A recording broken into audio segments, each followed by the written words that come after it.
வினோத வாய்ஸ் நேயர்களுக்கு வணக்கம். நான் உங்கள் கிருஷ்ணவேல். இன்று மாலை நம்ம இன்றைக்கி என்ன பார்க்க போகிறோம் அப்படின்னு பார்த்தோம்னா, அண்ணன் சீமானின் வீரமான ஒரு லீகல் நோட்டீஸ், எஸ்பி வருண்குமார் கொடுத்த நோட்டீஸ்க்கு பதில் வக்கீல் நோட்டீஸ் அனுப்பிச்சிருக்கிறாரு.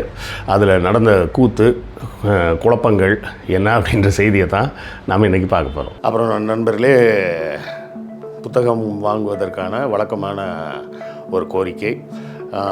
நம்ம இந்த வினோத வாய்ஸ் சேனல் மானிட்டைஸ் ஆகிடுச்சு, எல்லாம் உங்கள் அன்பின் ஆதரவும் காரணமாக. அதனால் இப்போ இதில் விளம்பரங்கள் வருது. ஆனாலும் இந்த விளம்பரங்களின் மூலம் வரக்கூடிய வருமானம் நம்ம கேஆர்வி சேனலில் வந்த அளவுக்குலாம் ஒன்றும் வராது. அதோட கம்பேர் பண்ணால் 1/10 பங்கு வந்தாலே ஜாஸ்தின்னு வச்சிங்களேன். உங்கள் ஆதரவு தொடர்ந்து எங்களுக்கு வேண்டும். புத்தகங்கள் வாங்கினீங்கன்னா அதை கொண்டு இந்த சேனலை நடத்துவதற்கு இன்னும் கொஞ்சம் சிறப்பாக நடத்தலாம். செய்திகளையும் இன்னும் அழகாக சேகரித்து கொடுக்கலாம். ஸோ இல்லை சார், பணம்லாம் கேட்காதீங்க சார். நம்ம பணம்லாம் கேட்குறது கிடையாது. நம்ம கேட்குறது என்ன கேட்போம், புத்தகங்கள் வாங்கி அதன் மூலமாக வருவாயை வைத்து நடத்துகிறோன்னு தான் சொல்கிறோம்.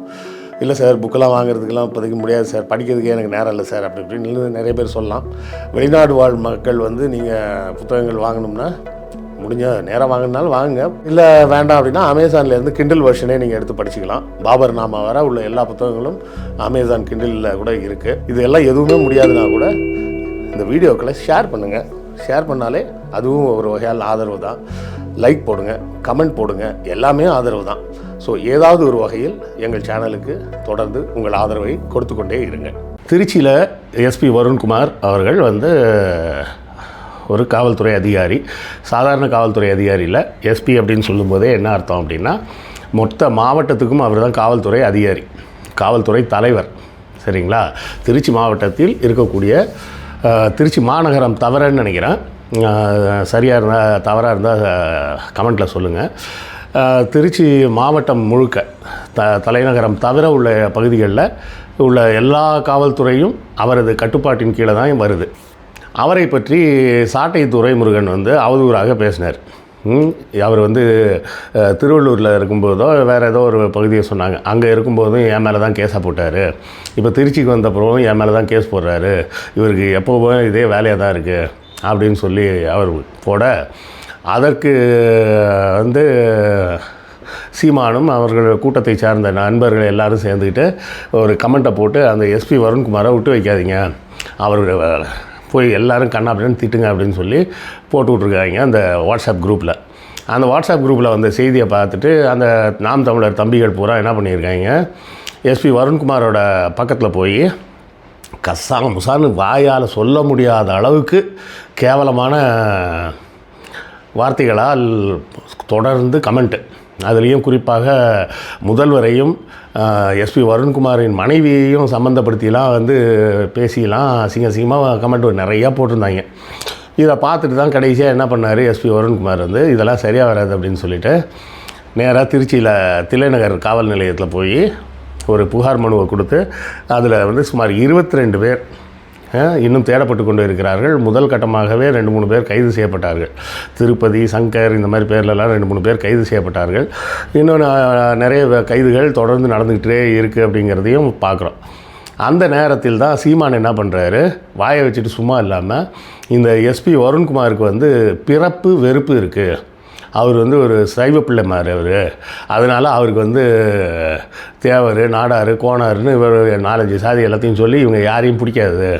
இவர் ராமநாதபுரத்துக்காரரு, எங்கள் ஊர் பக்கத்தில் தான் இருக்கார், அது பக்கத்தில் இருக்க ஒரு கிராமம் தான், எனக்கு அவர் தெரியும், அவர் அந்த சாதின்றதுனால தான் இப்படிலாம் பண்ணுறாரு அப்படி இப்படின்னு சீமான் ஒரு பேட்டி கொடுக்குறார்.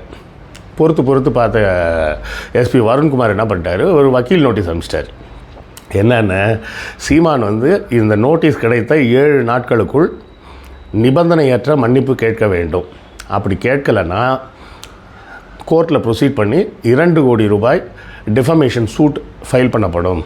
என்னோடய வேலையை செய்ய விட மாட்டாங்க, ஒரு அரசு அதிகாரியின் கடமையை செய்ய இடைஞ்சலாக இருக்கிறாங்க, ப்ளஸ் என்னை, என் மனைவியை, என் தாயாரை, என் குழந்தைகளைன்னு எல்லாரையும் அசிங்கமாக திட்டுறாங்க, மிரட்டல் விடுக்கிறாங்க அப்படின்னு சொல்லி அவர் ஒரு நோட்டீஸ் அனுப்பிச்சிட்டார். உடனே நம்ம அண்ணன் சீமானை வந்து பொங்கி எந்திரிச்சிருப்பார் அப்படின்னு தான் நம்ம எல்லோரும் நினைப்போம்.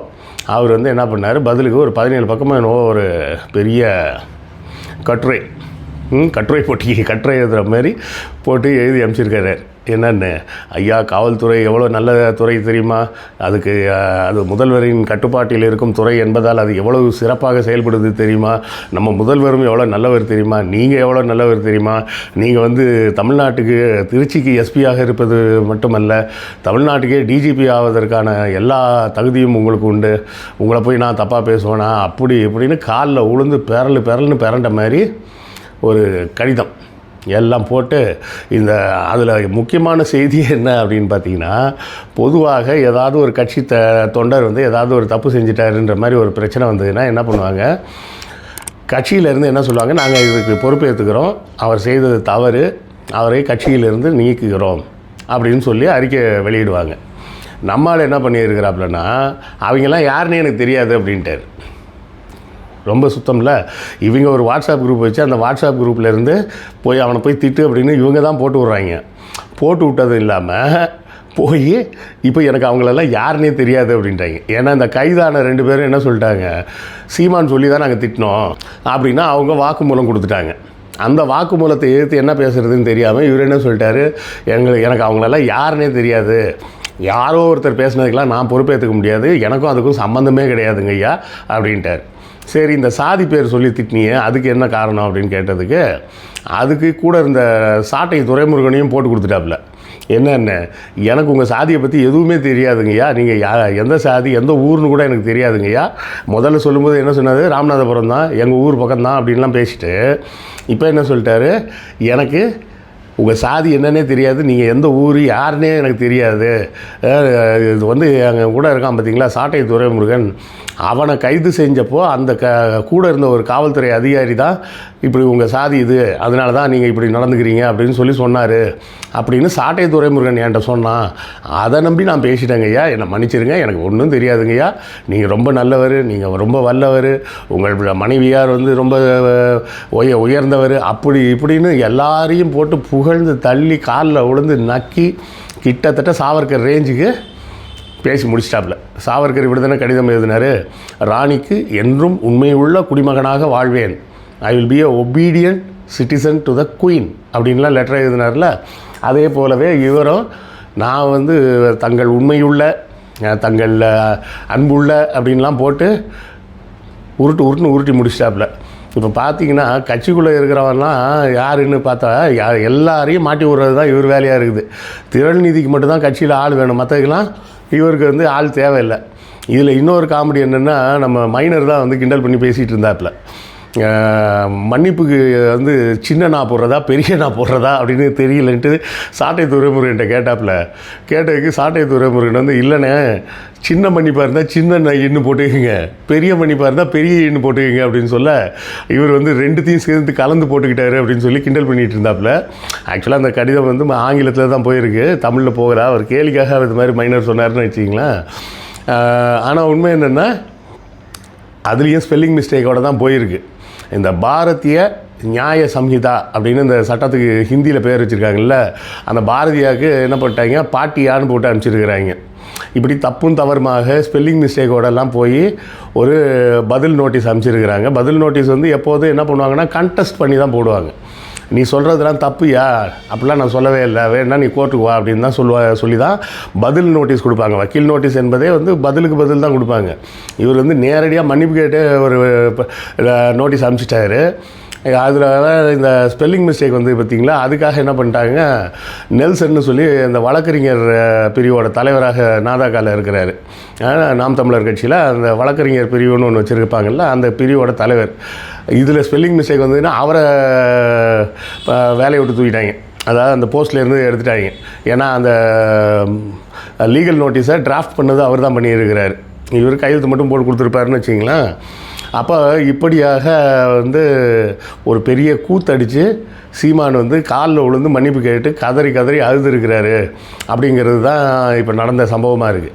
ஒரு நல்ல அரசியல்வாதிக்கு அழகு என்ன, முதல்ல அவதூறாக அசிங்கமாக பேசாமல் இருப்பது, ரெண்டாவது தான் பேசிய கருத்துக்களில் உறுதியாக இருப்பது, ஒன்று நீ உன் கருத்தில் உறுதியாக நிற்கணும், இல்லைன்னா அவதூறு பேசாமையாவது இருக்கணும். நீ அவதூறு பேசினல்ல, தைரியமாக கோர்ட்டில் போய் பார்க்க வேண்டியது தானே. இப்போது பெரியாரே எடுத்துக்கங்க, அவர் வந்து மேடையில் ஏதாவது பேசுவார், யாராவது ஒருத்தவங்க கேஸ் போடுவாங்க, கோர்ட்டில் நேராக போயிட்டு என்ன சொல்லுவார், நேராக அங்கே ஜட்ஜே ஒரு பார்ப்பனர் தான் உட்காந்துருப்பார். இவர் அங்கேயே போய் சொல்லுவார், இந்த பார்ப்பனர்கள் சூழ்ந்து இருக்கக்கூடிய இந்த நீதிமன்றத்தில் எனக்கு நியாயம்லாம் கிடைக்காது, நீங்கள் என்ன பேசுனேன்னு சொல்கிறீங்களோ, ஆமாம் நான் அதைத்தான் பேசினேன், எனக்கு என்ன தண்டனை கொடுக்க முடியுமோ, எவ்வளோ ஜாஸ்தியாக கொடுக்க முடியுமோ சீக்கிரமாக கொடுத்து இந்த கேஸை முடிச்சு வைங்க, இந்த நாடகத்தை முதல்ல நீ முடிப்போம் சீக்கிரமாக, இந்த நாடகத்தை ரொம்ப நாள் இழுக்க வேண்டாம் அப்படின்னு கோர்ட்லேயே நேராக பேசுவார். அதுதான் வந்து ஒரு அரசியல் தலைவனுக்கு இருக்க வேண்டிய நேர்மை.